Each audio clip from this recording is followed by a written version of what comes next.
Hi guys, I'm Shmee. Hello and welcome back to the channel where today you join me at SMS Design and Performance in Bahrain, a shop where they do some pretty extraordinary projects, including Snowcat that I recently drove with Osama, its owner, out here as well.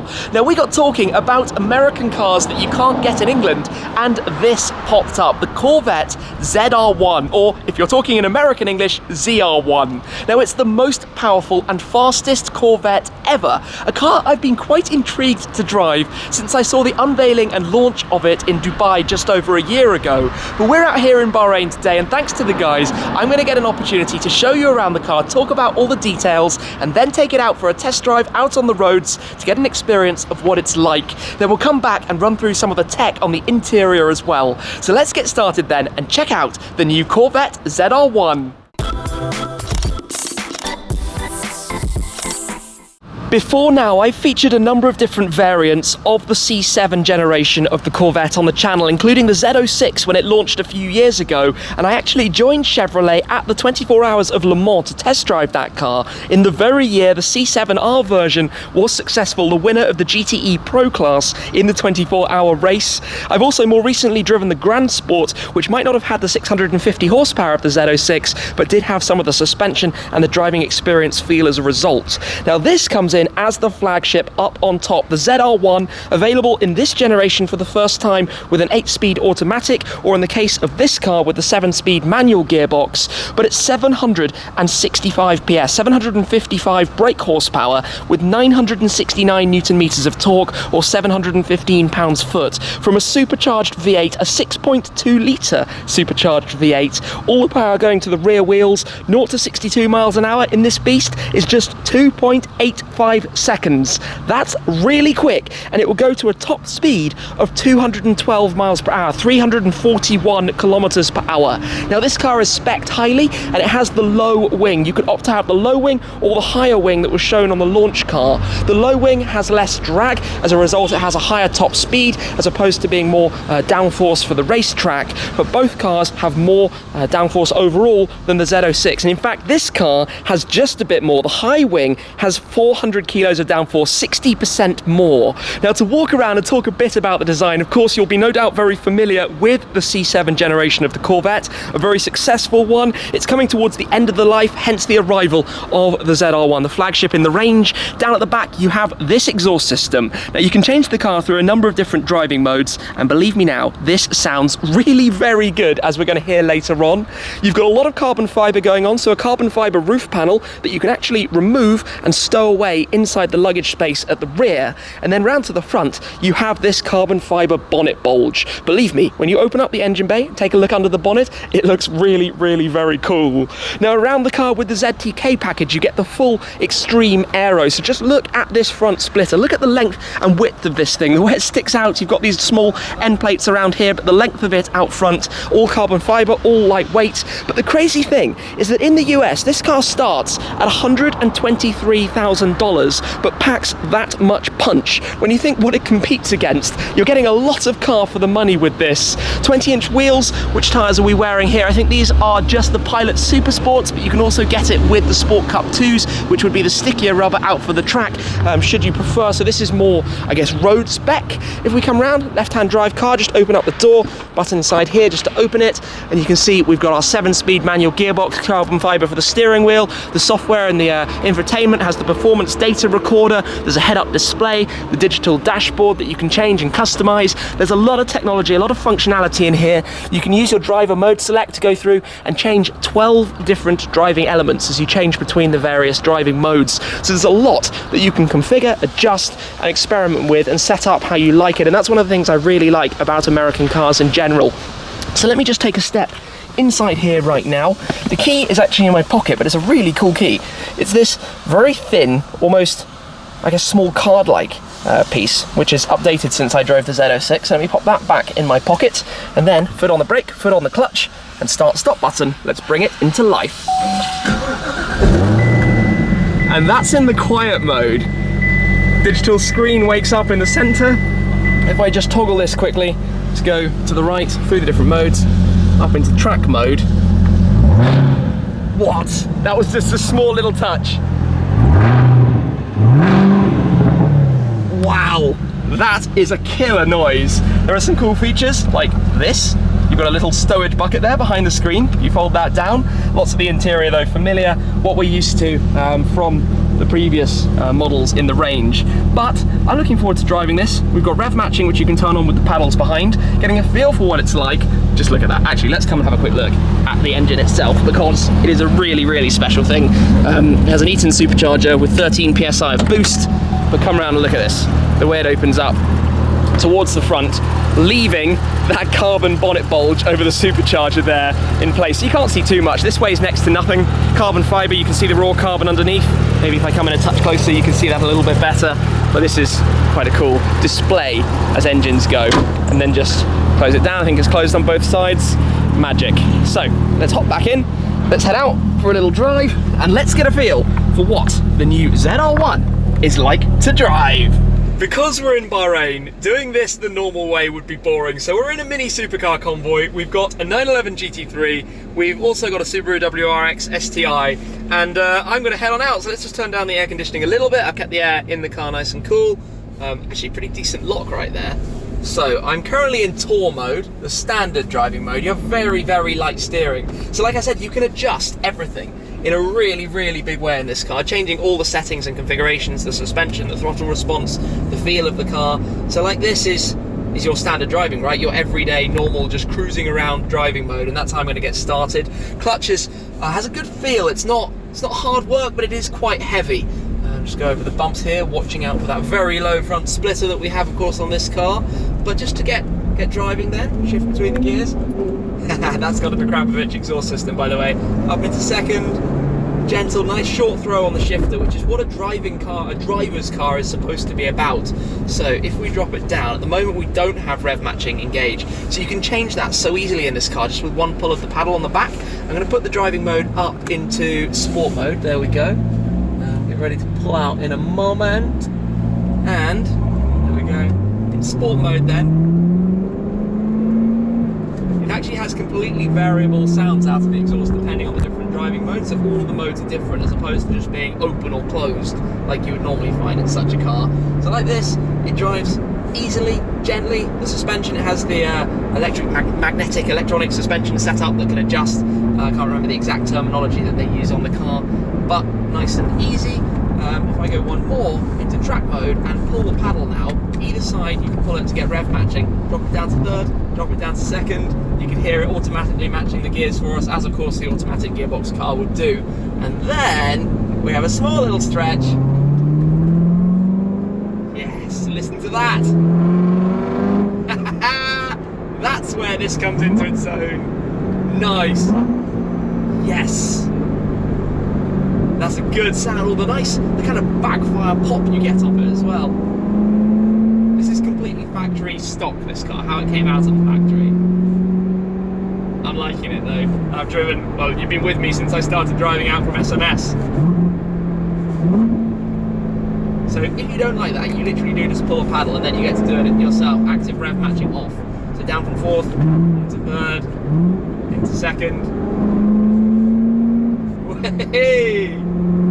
But you've also got a lot of convenience features, things like an electric steering wheel to shuffle that around if you want. Of course, there's a lovely head-up display and the digital screens, and I can show you more of these later on. Driving-wise, it feels fairly small on the road. You've got decent visibility, certainly out to the front corners and out the door mirrors. That bulge on the bonnet definitely obscures a bit of your view about where the front end of the car is, and given how raked the rear window is and having the low drag wing, definitely obscures a little bit of the view back behind you. But you do have a ginormous area for storage space back there. There's a lot of room. Of course, you can take the roof panel off, which has this quilting as well, and pop that away back there.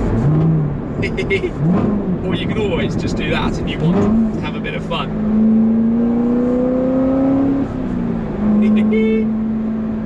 Out on a significantly more open piece of road, the big thing that I'm learning and taking with this car, if I just slow down a touch, personally that downshifting rev matching is amazing, is the amount of supercharging that it has. I'm not quite sure how to describe this, but you accelerate, and then when you lift off the throttle, it keeps accelerating for another second or so. So you actually have to be really aware of what you're doing. But the noise it makes, my goodness, the noise it makes. The acceleration in second gear, just foot down.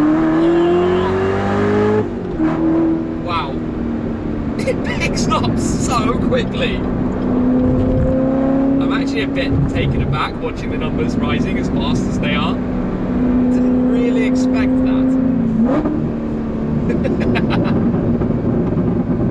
Listen to that. The overrun, the bangs. It's such a strange sensation though, pressing the throttle and then feeling the power still coming from the supercharger.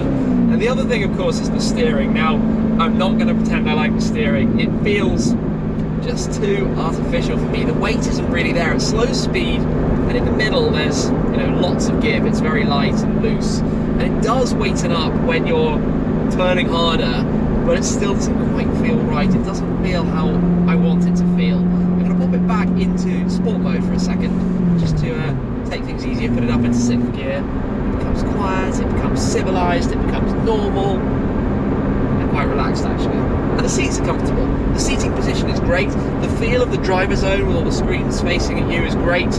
Everything works really well. And I mean, the undoubtable thing is that you get so much car for the money. You get a proper supercar for relative terms, not as much as other cars with this much power and this capability would cost you. And that's the really impressive thing.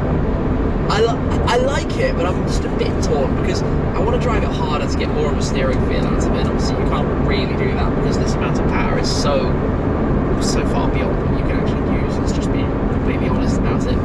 Once I go back into tour mode, let's put it into track mode again, just to do this. Then the numbers just rise, and very quickly you reach the speed limit, and that's the end of that. I want to be able to drive it harder. I mean, 7-speed manual, you're shifting up and down a lot if you want to. I mean, there's a lot of torque available, obviously nearly 1,000 Newton meters. Who are we kidding? You probably can accelerate in, let's put it into 6th gear here, put my foot down, yeah, instantly away you go. There's no question at all that it can just pull up the numbers. But it does get you through the gears very quickly. Oh, I missed there, I went to 4th for a second, but that's it, it was quite natural. It's just so loud. Oh, in a very good way, in a very, very good way. We ventured out to a new area of reclaimed land. So I'm parked at the moment in the middle of a bridge on an estate that's not yet fully up and running, but this is the perfect opportunity to show you a little bit more through what we have inside here, some of the systems and controls, and I think most importantly, we will start with a little sound check so that you can hear the noise of this exhaust. So you can't rev it all the way up when you're parked still, but take a listen to this.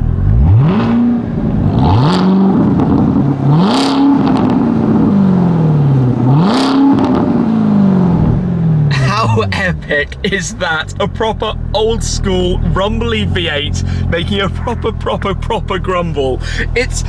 It might be a little bit childish, but we're all kids at heart, and the sound of this is really, really awesome. There are some things, of course, I've mentioned that I'm not necessarily the biggest fan of. For example, the steering and the way the supercharger feels in terms of the power delivery is just a little bit funny, but that sound for this money, along with the tech that you do have, is all really impressive. So in the track mode where we are currently set, you have that rev counter going up to about 6.5 up towards the red line.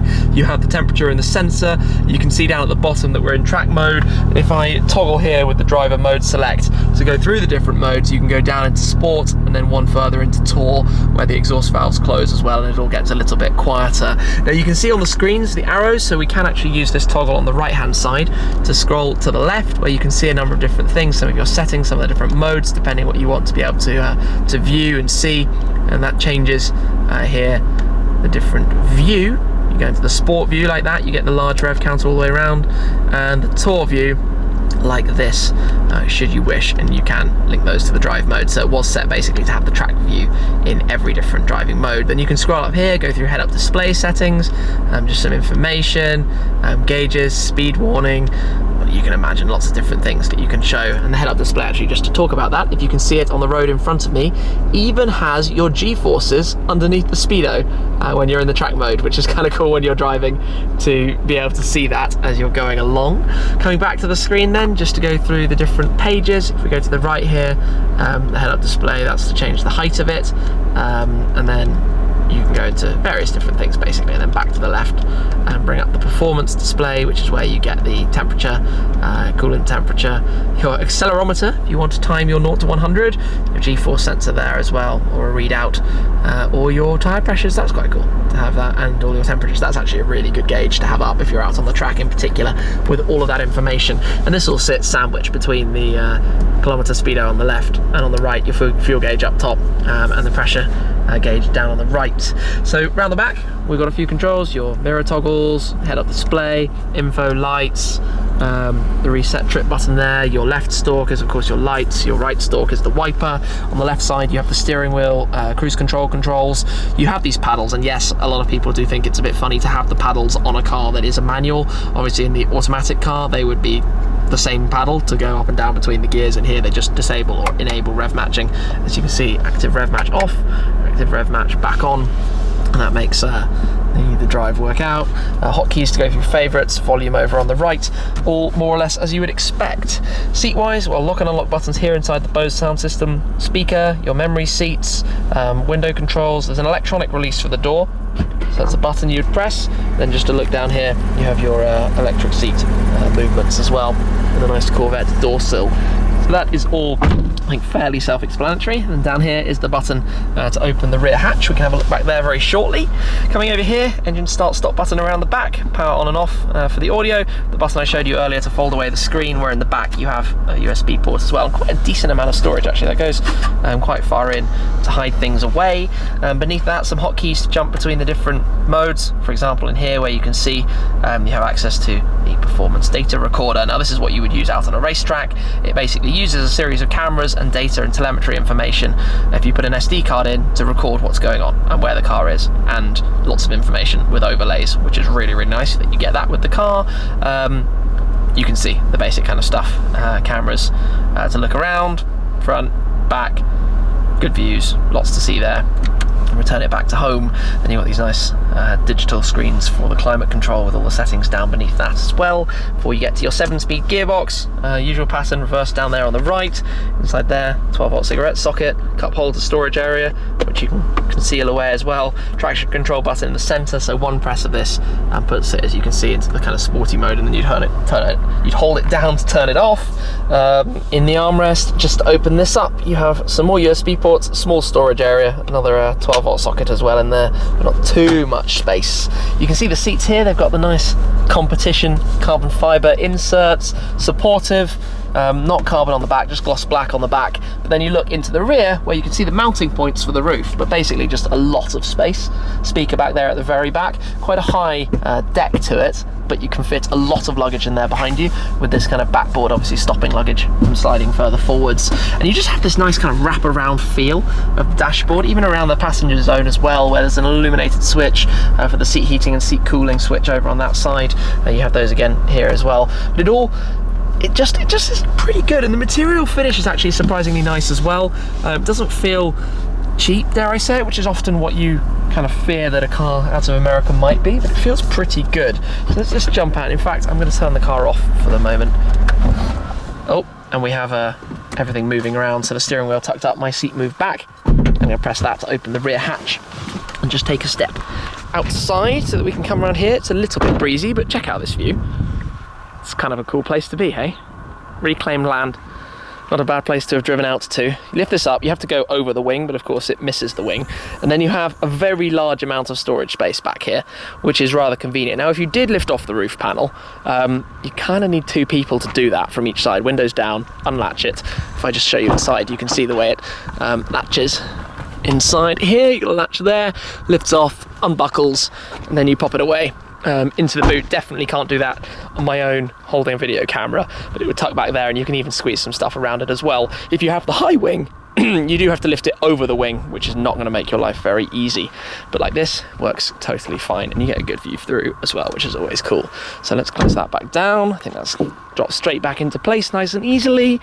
Looks wise, Corvette, pretty iconic really, isn't it? They might be changing the format for the next generation, which is not going to be all that far away, but this one, the C7, has done very well, leading up now to the ZR1, which overall has been a lot of fun, and really and truly an impressive amount of car for the money. That's the big thing with this, how how much you get. So it's a big thanks from me to SMS for the opportunity to take this car out for a drive. It might be available if someone out there is interested, but I certainly had an awesome time pushing it, hearing that V8, having fun, driving with the guys in Convoy, and getting to experience the ZR1. ZR1, should I say, maybe a little bit more out on the roads. Now, I apologise for the wind right here. It has just got quite blustery, but I've enjoyed today. What do you guys think about this car? Does it make sense? Would you buy one? What do you think about the Corvette ZR1? Anyway, I'm going to leave it for there. Thank you very much for watching, as always, guys, and I will see you again very soon. Cheers!